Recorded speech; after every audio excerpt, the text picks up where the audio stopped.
Welcome back to the D1 podcast. Episode 4 has been completed. Good friend today, Niall from Leamington Spa, come down, owner of Bedford Street Bar, one of the most successful bars ever to come out of Leamington Spa. Niall is 35 years old, highly driven, highly ambitious, been in the industry for 5 years. Essentially, this guy has brought London lifestyle, London barring to the Midlands. Let's give it a listen.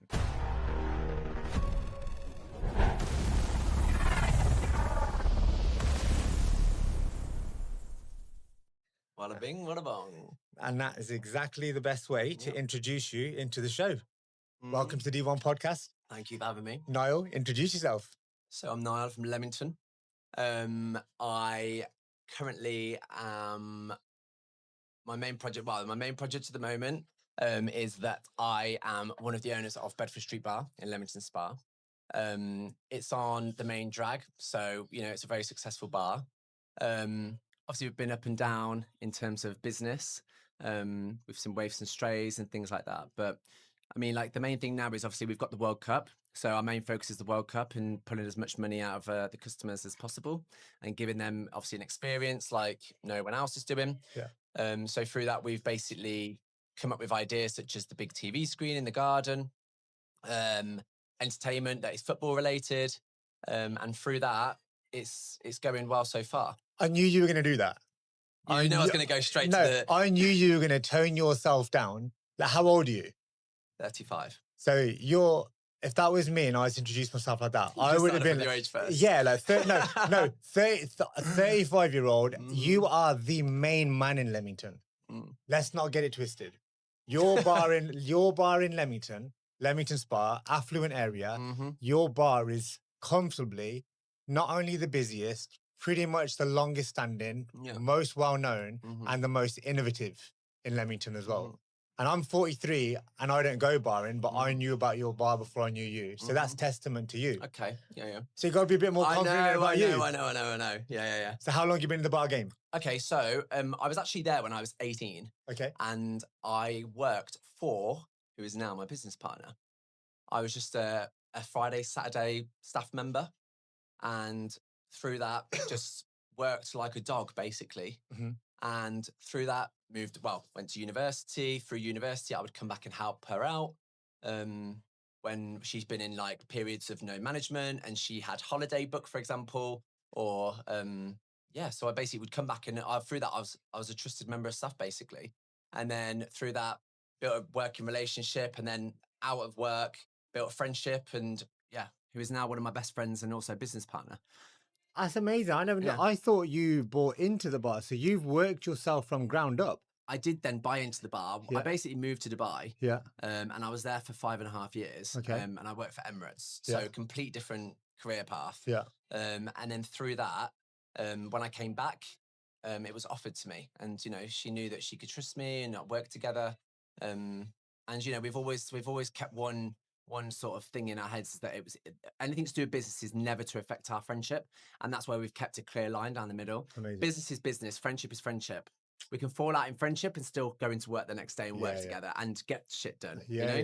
So that's something that we've both had a clear understanding on, and that has actually worked for us. Would you say you were given that opportunity from your partner based upon your work ethic, or based upon something that she's seen in you then? Both, I would say. So obviously she could tick the box. When I was 18, I worked there for them for 5 years through college, and then I'd come back for university.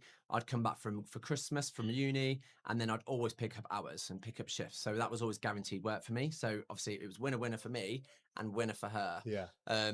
And like I said, and then after working for her for 5 years, I would go into the business to go meet her, and there'd be things that I'd pick up on and be like, what's that? What's this? Da-da-da. So she always could see that I had an eye for it, for certain things. And I suppose through that, she saw a potential, business partner. So that's why it was offered to me. She had to offer it to me 3 times before I actually took it. Why is that? I mean, so her name's Rani, by the way. I'm addressing her as she. So she offered it to me at the Easter time. And I just returned back from Dubai, and I was actually going for a job at BMW at the time.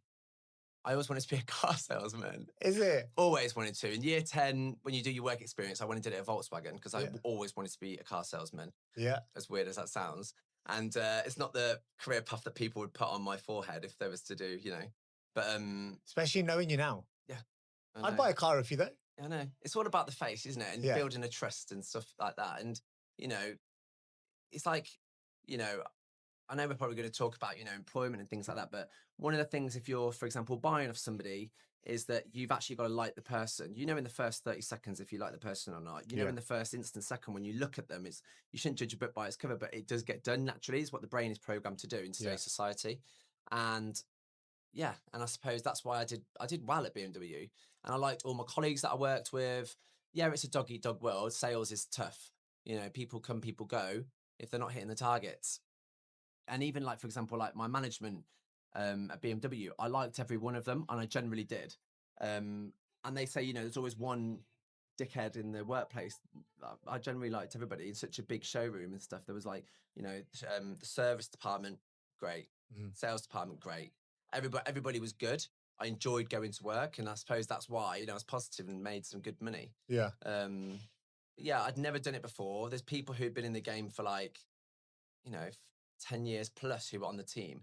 But, sometimes, you can have lucky weeks, you can have bad weeks, but, sometimes I overtook them in terms of sales records and things like that. And was it pure fluke? I don't know. Do you know what I mean? But there's a reason why people are buying a car off you. Of course. No, you're a good salesperson. Yeah. You're good. And like you said at the beginning, within the first 30 seconds, if you like someone, your energy, every time I think I've seen your energy's on point. Barring today, you were a little bit nervous when I first seen you the first 30 seconds. I don't normally do this sort of thing. Yeah. But your energy is always on point. So you're like a magnet for people. So then how did you go from that, being a BMW car salesperson, to obviously she's come to you with the opportunity of buying a bar? That's totally different. So she came to me the opportunity to buy into the business. She's at an age now where she doesn't want to be in there every weekend. She wants to take a bit of a back seat. She's heading towards retirement. I don't know if I should be saying, she probably should be for saying that, but she's heading towards retirement, and she defo won't stop. I know her, and she defo won't stop when she does hit the 65. But she wants to, get a bit in the slow lane rather than staying in the fast lane a bit. Okay. And, she could see that I've got hunger for things. I have a bit of a blink eye when it comes to, if I've got an idea in my head, I don't know if it's an OCD or ADHD. I think everybody's got a bit of ADHD, but I've certainly got something to a certain level where if I've got something in my head, nobody's changing my decision. Yeah. Sometimes that's good, sometimes that's bad. Shutters on, just go for it. Yeah. And I mean, like, and through business as well, I feel like that's worked in my favor most of the time, but it can also go against you in others. So yeah. That's where we are today. But like I said, she had to offer it to me 3 times. And on the 3rd time, it was coming up to, I think it was in the September. It was offered to me in the Easter, the summer, and then September. Seasonal. Yeah, literally seasonal. And it was like, if you don't take it this time, I'm going to offer it to someone else. And then I was like, ugh. And that's then when I was like, right, I have to make the jump. And it is the best decision I've ever done. Yeah. Working for yourself, it's amazing. It's given me the confidence to then go on to now open another business. Yeah. Yeah. So you're educated? Yes.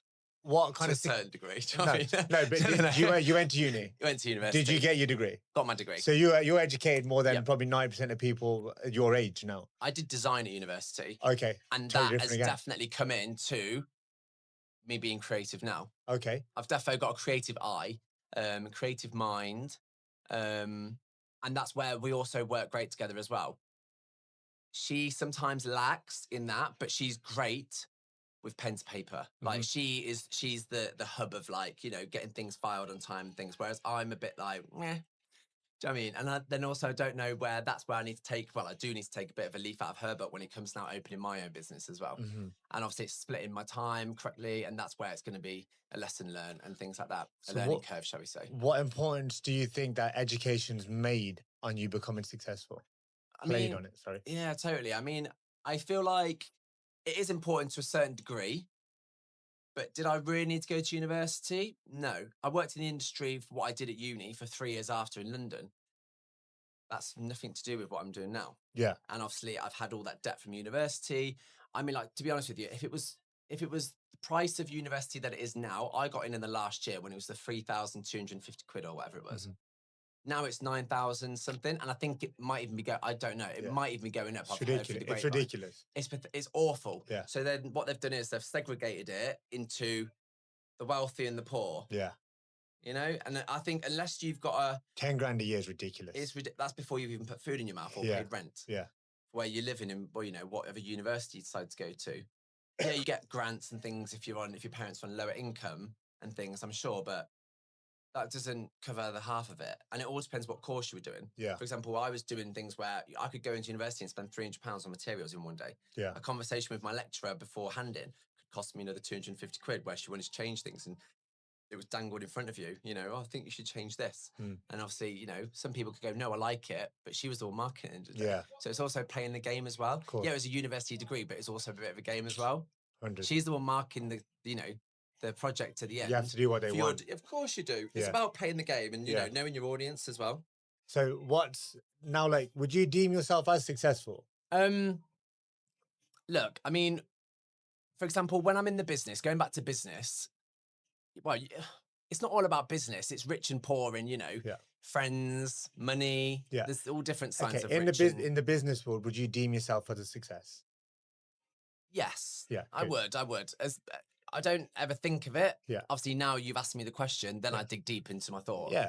But through day-to-day life, I don't go into work like, oh, I'm successful. Yeah. Do you know what I mean? I just get on with it. And today, Because you love it. Because you love it.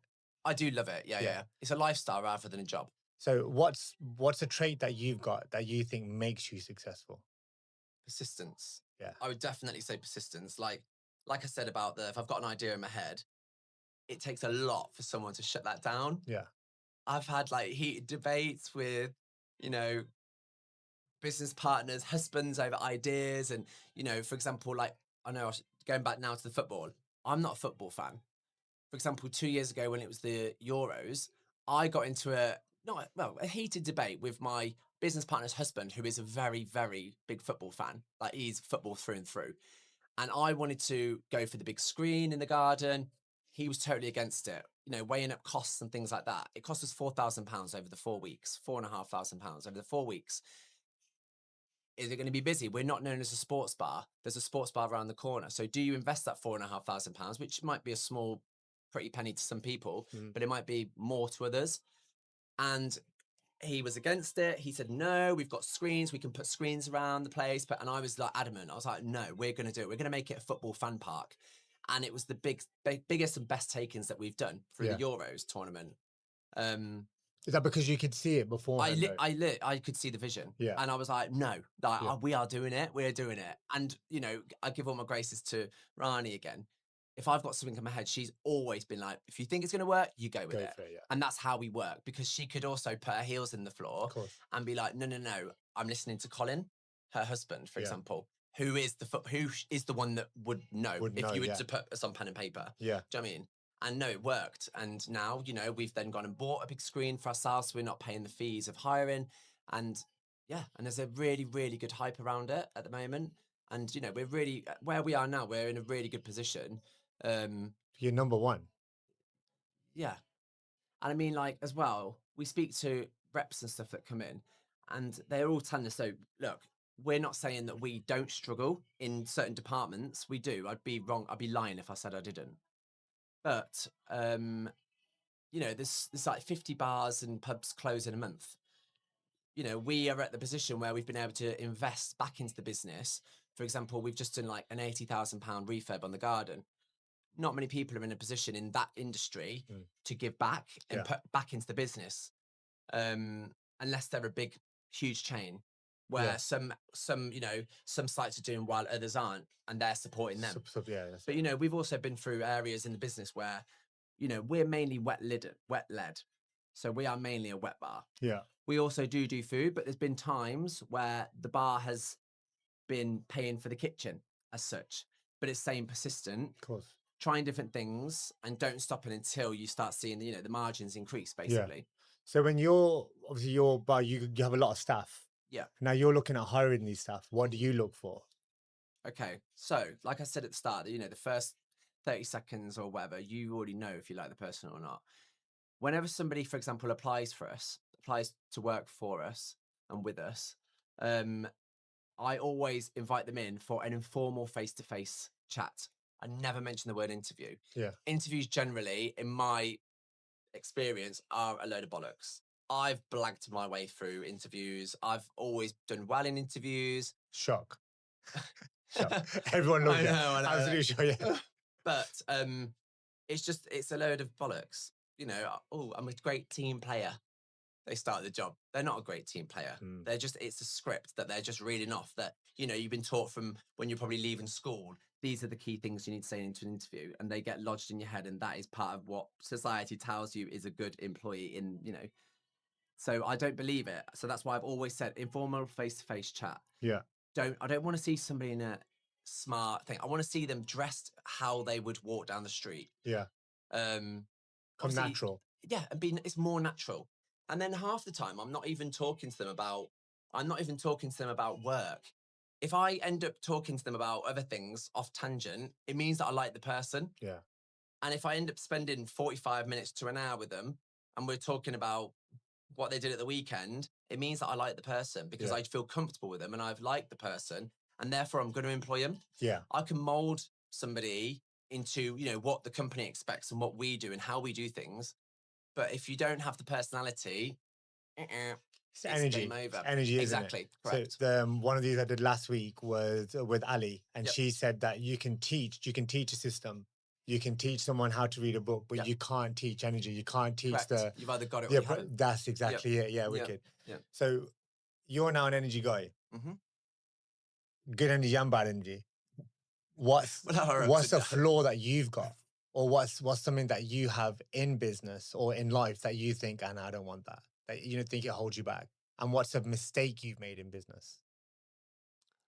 Like I said at the start, I mean, some things in business that haven't worked well for me is having the blinkers on and sometimes shutting out other people's ideas. So that's something that I have had to learn over time, is to actually listen to other people.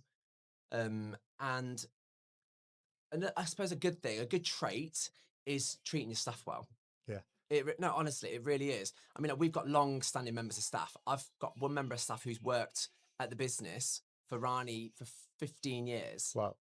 And it's still going strong. Like we've still got a very good working relationship. I used to work with him when I was on the bar with my Friday and Saturday. So he's actually been in the business longer than me. Wow. Yeah. So he's part of the furniture. Literally, he's part of the furniture. Yeah. And it's respecting that. And, you know, there's times when you can get into an argument with anybody, but it's actually taking the time out as you walk away to think, okay, come on, is it really worth the argument and dragging it through? Because it's going to affect us later on. Yeah. It's basically digging your heels in the floor and shooting yourself in the foot and not getting shit done because you're being stubborn. Yeah. So it's actually just, you know, wiping that away and just getting on with it and, you know, being forgiving, basically. This is a good question for you. So what's the best advice you would give to someone that's looking to start out? And the reason why that's a good question for you is because you've said no 3 times to Rani already. You've gone down a completely different path and you've dug your heels in with your blinkers on. You're like, no, I don't want to do the bar. Then something's obviously happened and you're like, okay, cool, I'm going to do it. So what's advice that you would give to someone that is like, okay, I want to do this? I suppose it's believing in yourself 100%. If you haven't got the confidence yourself to do it, then it's game over. Because you've got to believe in either the product you're selling or the service you're providing. Yeah. So that's what it all whittles down to. It's believing in the product or the service that you are providing and being proud of what you are showcasing. If you're not proud of what you're showcasing, it means you haven't done a good enough job. You've got to believe in it, to be proud in it, to portray it. So it took you 3 times to believe in it? No, that I would say comes down to my confidence. Okay. Correct. My confidence to want to do it. It's a big leap. Yeah. It's, for me, I'm a bit of a commitment phobe. So I've always ran away from commitment as such in my personal life and business. Yeah. And this is the first thing that I've literally signed my life up to. Yeah. Because I know it wasn't going to be a 3-year job or anything. It's a job for life. Yeah. Well, I say job, a lifestyle for life. Yeah. That it's going to be. And through that, like I said, it's given me the confidence then to go on and do another business that I'm literally, you know, in the process of starting up. And I would never be in a position where I had the confidence to do that if it wasn't for being involved in the bar. Because you had the experience of doing it beforehand. You had the taster for it. Yeah. I mean, like, I had to go in on day one and tell staff who I am and what to do. they've been there longer than me. Yeah. You know, I've got staff members that are older than me. Yeah. So it's, you know, it's raising the age, all the age and all that malarkey. Yeah. And it's just getting the job done. What do you think the best way is to do that? Because I had something similar to that as well. When I used to work for my dad's company, obviously I've come in, I'm his son. Yep. Everyone knows he's prepping me to take over. And there's a bit of snobbery towards it. I think you've been handed it on a silver. 100%. Yeah. But very much he was like, all right, cool, get down on your knees and clean the floor. And I was like, no, what are you making me do that for? But I've been taught from ground up, you know, you got to earn the respect before you then go to the next level. Yep. How did you come around that? Okay, so I'd not, for example, been on the bar for 10 years, say. So I had to literally ask the staff, look, I'm going to get on the bar with you. Can you teach me? Yeah. So it's actually coming down to their level. Okay. And through that, I am on the bar every weekend with them. Amazing. I'm wearing the black t-shirt. I'm wearing the shorts. I'm not dressed like an owner should be, for example. Literally, if somebody wants cocktail, I'll make them the cocktail. Leamington Tom Cruise. I know. I'm not somebody that stands at the end of the bar delegating. I'm literally on the bar. Yeah. To the point where I've had people come in, if they want to speak to management about booking an event with us or anything like that, they automatically go to our manager who is older than me. Yeah. Which is great. That's what we're paying for. That's allowing him to do his job. 100. And it's not getting involved to a certain degree in any of that. It's allowing him to do his role and not suffocating and smothering them in their role, because then they just get pissed off. Yeah. And they don't want to work for us because it becomes micromanaging. And nobody likes to be micromanaged. And it's pointless in paying them. Exactly. Yeah. Don't get me wrong. There are some jobs that I have done and I'm like, why am I doing it? You know, or for example, you know, there's been times in quiet periods where staff have been stood around and I'm running around like a nutter and I'm paying their wage and I'm the one being the nutter running around like a blue-ass fly. Yeah. And they're stood around chilling. But that is life because I'm a member of staff. When the business is open, I'm a member of staff. I'm not one of the owners. And that's how I feel that, you know, we've got a good working relationship.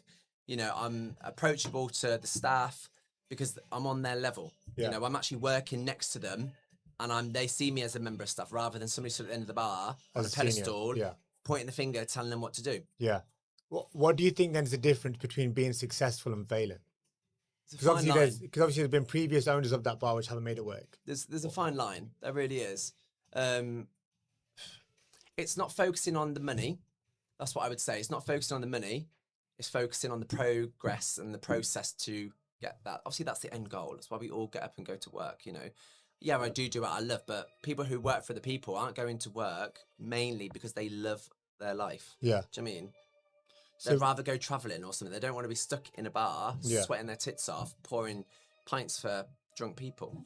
Would you say there's a recipe for success? Or like that, the X factor? Like, I always believe that things like you've already touched upon it, being able to adapt, to like drive, discipline, no matter what, getting up, going to work, loving it. Yep. Would you say there's like a recipe for like an X factor? What would you say that is? You have to love what you're doing. You do. There's times when I've left work, for example. I've left the bar, for example, at 4 a.m. where we've, you know, been doing close down, and then I'm back there at 9 o'clock in the morning or 8:30, and I am knackered. I'm, you know, my eyes are flipping, you know, cross-eyed. But, you know, it's what you just get up and do, and it's not, you know, when your alarm goes off, you just get up and do it. There's no thought process of, oh, can't be bothered to go in. Yeah, there's times when you are so tired when you do go through that stage, but you just get on and get it done. Is that because you love it? Yeah, of course. It's a love, it's a passion. Do you know what I mean? Like I said, it's a lifestyle, not a job. And yeah, you've touched on that a lot. And I think because of that, I think that's a key trait to why you are so good at what you do. Like I haven't been out in Leamington for probably close to 10, 15 years. But genuinely, even before knowing you, I'd heard of the bar. Like, I'd heard of it under different owners as well, different names. But your bar in Leamington just seems like it's like an X factor. And I think you bring the X factor to it. But I think that comes from the passion that you bring to the table as well. You're very, like, just obviously speaking about you, obviously, and you're in the room, but you're very driven, but you're hands-on. But the way in which you think, it just reminds me of me a lot when I was younger, because it's kind of like you're unstoppable. Yep. Like you believe you're invincible. In your head, I could tell you now, no, you're not. But you're like, I don't care what you say. You have like a shit filter on, and you filter everything else out, and you're just so good. But like that recipe which you have, I think it makes you something which is unique in a different way. I mean, there's been times, for example, where like I said, making it a lifestyle. You know, when I got involved with the business, all my friends were still going out at the weekend and, you know, partying and stuff like that. I was 30 years of age when I got involved with the business. So I was still in a prime, as they say, but it didn't bother me. I had no FOMO, nothing. I'm at a stage now, for example, where if all my friends are going to London for the weekend, if I've got something on at the bar, I'm not going to London. And I don't wake up in the morning thinking, I should be in London. I'm like, boom, get this done. Yep, bang, bang, bang, bang, bang. So it doesn't bother me. I've never been bothered since, I would say, leaving school about what other people think or are doing. It doesn't bother me. And I've never been like that. Like, you know, I suppose it all goes down to as well, like, how do I explain it? I mean, if you care what other people think and you are following what other people do, you're not going to be a leader in it as such. And that maybe that's why business fails or something, because you're focusing and you're bothered by what other people are doing and what they're doing with their business or in their lives or whatever. But that stuff has never bothered me. If a friend falls out with me, for example, I've literally just big delete, bang. And I'm like cutthroat when it comes to that sort of stuff. I've just literally block, delete, Simple. move on. And it doesn't faze me whatsoever. Doesn't affect your energy either then, does it? No, and maybe that's a good thing, maybe that's a bad thing.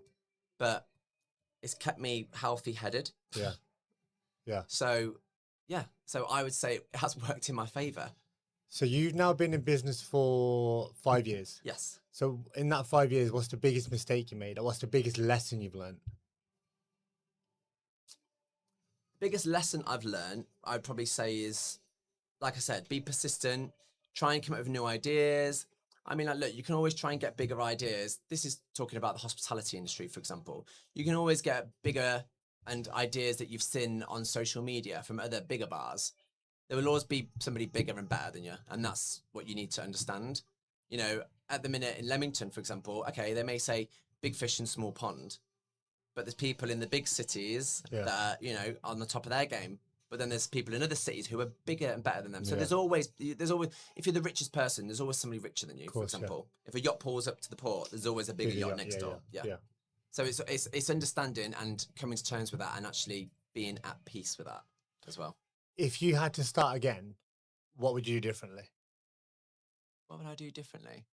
And that's an open question. That could be in anything. Would you get into business earlier?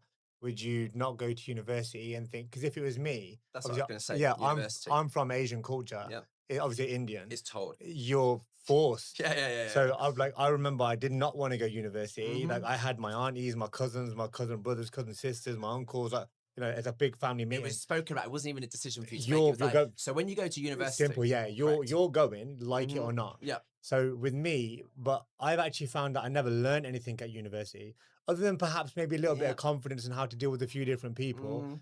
I'd never showed that I could learn. Yeah. So if it was me, I would say I wouldn't go to university. Same. So I'll get straight to it, and yours would be the same. Yeah, same. Is that because you think that it's a waste of time, or because you just didn't think that you learned enough from it for the real world? Correct. I mean, look, I could talk about this for hours. University didn't teach me life lessons. Life lessons were taught to me from a young age, from my parents, for example. At 13, I was going out with a bucket and I was washing cars. Yeah. Do you know what I mean? So that is where it was ingrained. You know, my dad, for example, was work. Yeah. Right, what are you doing today? You'd come into my bedroom and lived at home. Bang, the curtains open. Right, what are you doing today? He didn't want me lying in bed. Yeah. Become moldy in bed, for example. He wanted me up doing something. Whether or not it was out with my mates down in the fields or whatever, I was up and out. That was what was expected of us. You know, also my parents have never been one of these people to push me and be like, push me, but not been like, this is what you need to do. Yeah. If I want to do it, whether it came to what subjects I was picking up for GCSEs, it was up to me. And they've just been like, okay. So they've always allowed me to make my choices. No pressure. No pressure. Yeah. Correct. And that's been a really good thing that I would look back and thank them for, I suppose. Yeah. What did your dad do then? Or what did your mum and dad do when you was growing up? So my dad was a caretaker. Okay. At Warwick School. Yeah. And he'd been there for like 25 years when he left. when he retired. So he'd always been persistent. And also, you know, growing up, I always saw him getting up at, or hearing him get up at like 6 o'clock in the morning to go to work. Yeah. So it was always a do, do, do, do. Yeah. Whether or not he was poorly or what, he would go to work. Yeah. Like he never missed a day's work. He'd go into work on deathbed. It's ingrained. And that was isn't what is the work ethic. And that is the best thing. And I can't action it. I can't scream about it enough. It's work ethic. Work ethic is something which is dying for sure. Yes. But I think that is one of the biggest things that a person can have in life, because I'm the same. Like no matter what, my dad's going to work. Yeah. There's been countless times like we've had calls from my sister has had a call from his doctor or from his consultant saying he's supposed to be in hospital now. He's supposed to be having an operation. You call my dad and he's like, oh, but Mr. Smith's coming in and I've got to do this. But I'm just like, yo. Yeah. But to him, work is everything. Yeah. So like the older culture, older generation, it just is like about work. That 100%. Yeah. 100%. Confidence and inner circle. Yeah. You don't come across as a guy that's ever been shy of confidence, ever had a lack of confidence. Apart from this. Apart from this here, yeah. Because although I haven't known you a massively long period, but you just ooze confidence. You can walk into a room and you're like, bitches, Niall's here. But that's what I mean. In social situations, I'm fine. But anything that's like, you know. Yeah. But what, but what importance do you think that confidence plays? And what importance do you think that a good friendship circle plays? It's big. Yeah. It really is big. I mean, like I said, it's about like, like I said, it's relating back to the whole, if you're following what other people are doing and looking what they're doing and constantly looking at them, you're not going to become the leader. If you're going to become a follower. Yeah. And I mean, that's also been portrayed in, my personality as such. Look, when I'm in the bar, that's my playground. That's my comfort zone, shall we say. So people come into the bar and you are the face of the bar and they're all the time. They're every weekend. So you are the face of the bar. Leamington is a very small town. Yeah. It's affluent. Yeah, it is affluent. But there's bad parts to every town, There's bad parts to every single town. But since, I suppose, going into the business, you in Leamington, you are in the limelight as such. So, you have to think about, how you're being portrayed to the public. And I suppose through that, it's just happened. Yeah. Do you know what I mean? There's been times like for example, when I was at used to have like social anxiety, for example. I would go to say, my friend's party or a gathering and I'd want to know who's going to be there. And that was at a stage when I was about 19 and I'd like say to my friend, who's going to be there? And she's like, well, whoever. And I want to know who's going to be there. Yeah. And it was like, if all the names weren't mentioned to me, I'd be like, I'm not going. And it wouldn't bother me. I'd be like, not going. Bing, again, shut off, cancel, move on. And that's how I maybe where I've adapted that. So where did the confidence come from? I don't know. It's just happened. I mean, like, I suppose it's the confidence comes alongside of being the proud of the business that I'm the face of as such. Yeah. And, then from that, half the customers that come in don't know who I am. Like I said, I'm behind the bar, but it's hearing the customers talk about that in front of you, not knowing that they're just saying it because of who you are. And it's also just being a fly on the wall. And it's all been really, really good things. Do you think your confidence comes from actually working at the bar and learning how to interact with all the different types of people? That's where mine came from. Yeah, I would say so. I mean, like I've always had some confidence. I've always been loud in certain situations and things like that. But, now it's, I suppose, like I don't get any anxiety anymore or anything like that because I just get up and get it done. Maybe I'm like a machine, like a robot. I don't know. Like, I just don't think about it. I just get up and do it. Bam, bam, bang. Yeah. The only time that you have to think about things is when you're thinking of new ideas and, you're planning. So, for example, like the World Cup, my brain's been rattled from back and forth, Other than that, you're in autopilot. Yeah. What about inner circle? You close. Inner circle is very, very important. I personally think in my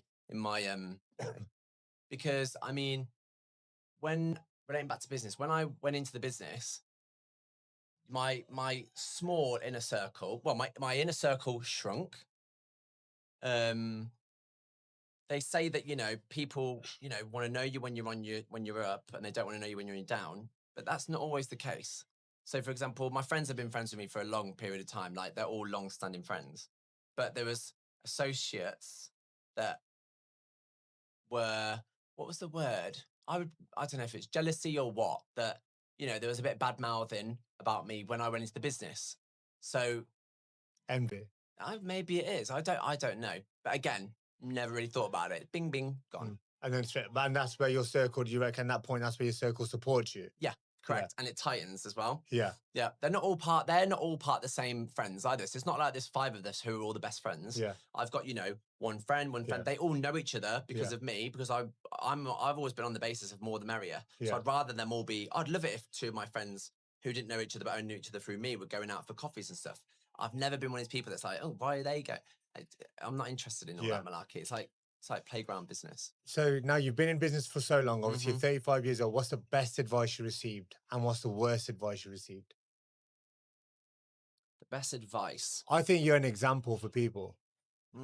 Like you're not old, but you're not the youngest, but you're not the oldest. Yeah, but I'm also not the most. I'm not in. I would never even sing my praises and say, "Oh, I'm an expert in any field." I think you're an expert in the bar game. In that entertainment, that bar hospitality industry, however you got, I think you are shit hot. I know loads of people that have got bars. There's a reason that I wanted you to come on, because you are the man in Leamington.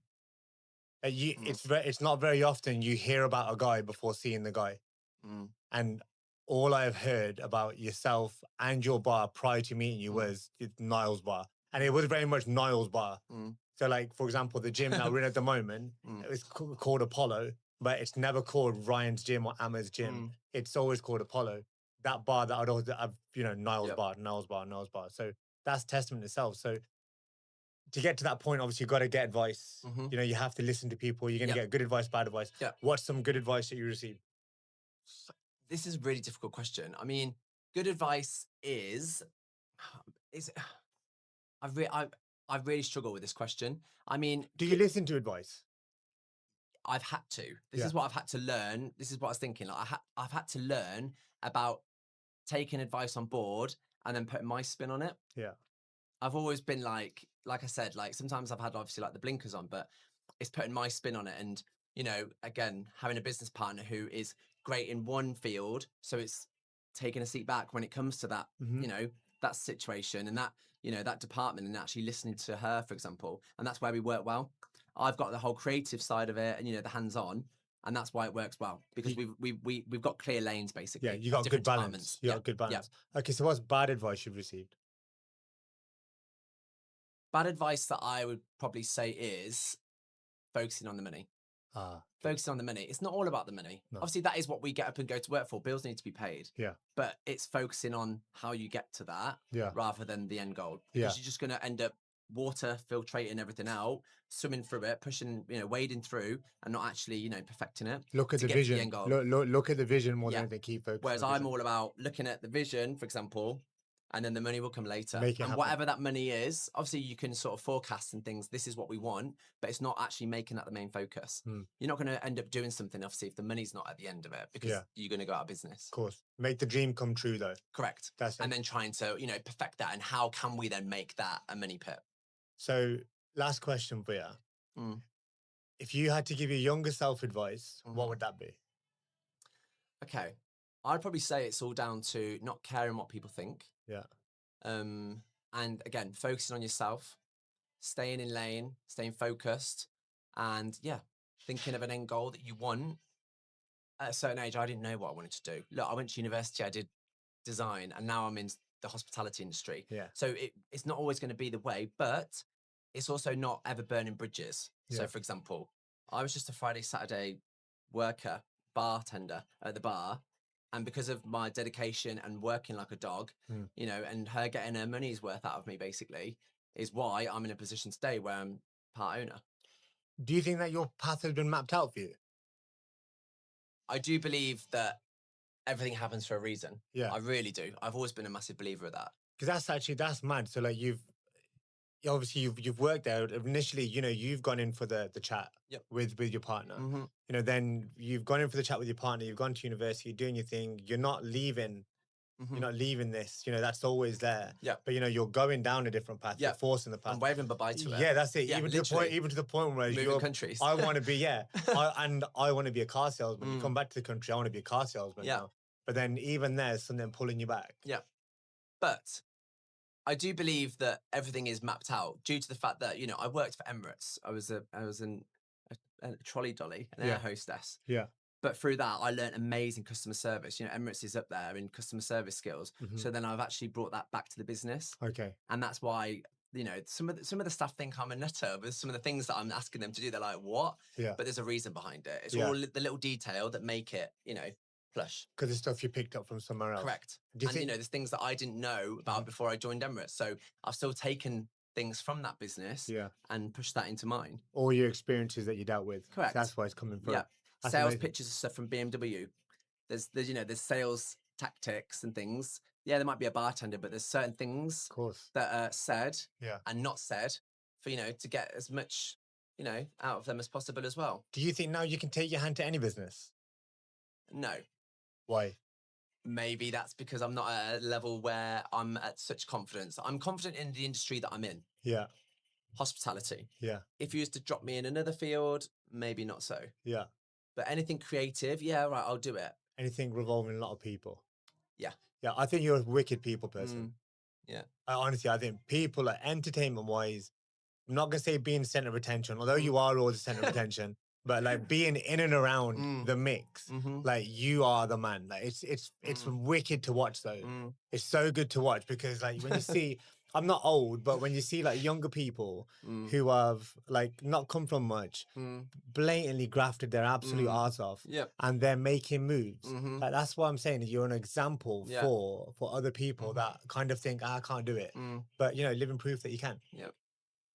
My guy. Thank I appreciate you for coming on. Thank you for having me. I always end these with something nice.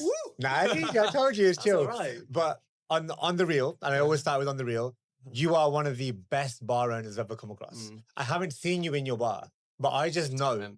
I will absolutely come, but I just know how you are. You're going to run the show. You're going to run it politely. You're going to run it with dedication, absolute desire. And genuinely giving the time that you've given to come down here, because there's a couple of hours out of your day, hand on high, I appreciate it. Thank you. My guy, absolutely. Thank you so much for having me. I love that. Thanks.